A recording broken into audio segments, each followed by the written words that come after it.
Дали се подготвени живеалиштата? Веќе се разбудени животните од зимски сон?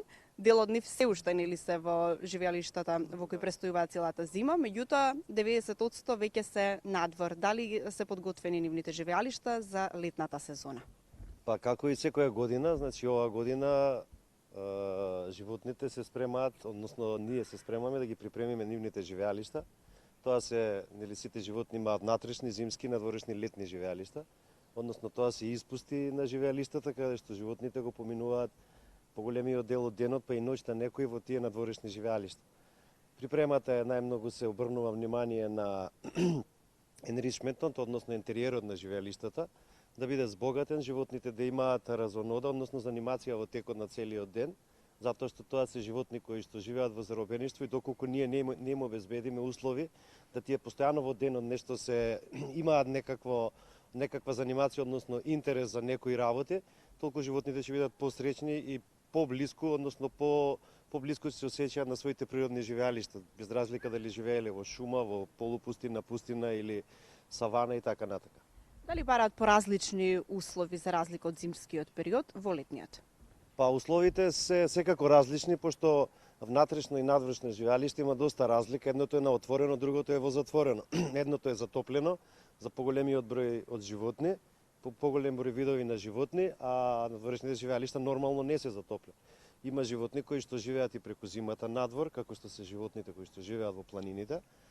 Од нашите животни тука се мечките, рисот, волците и така натака. И посебно се специфични рептилите кои што знаеме, они живеат во тој терариум, каде што секој животни има посебен свој терариум со посебни услови за живење, односно температурни услови на живење. Така да терариумите, односно температурата во тие терариуми мора да биде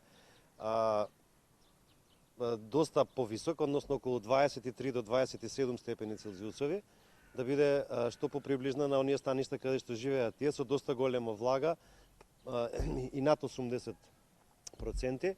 Така, морам да признам дека не само мој впечаток, туку и на сите што ја посетиле последниве години зоолошката е дека доживува на некој начин ренесанса, ако можам да кажам. И во поглед на тоа како е средена, уредена, значи на вистина пријатно место и за животните и за посетителите. Патеките се средени, тревата е искосена, но имате и нови животни. Она што е атракција се лавовите, водените морските лавови, така, кои се во позадина и веќе мислам дека гледачите можат да ги погледнат низ прозорчето што е позади нас, затоа што сме токму пред живеалиштето на морските лавови, но она што е интересно, имате најава и за нови животни. Кои нови животни ќе можеме во иднина да ги погледнеме во зоолошката? Новитети можам да спомнам дека треба од Белград да пристигнат животни за кои што имаме припремено живеалишта. Тоа се меркати кои што доаѓаат 4 единки на меркати, кои што доаѓаат од зоолошката градина од Белград.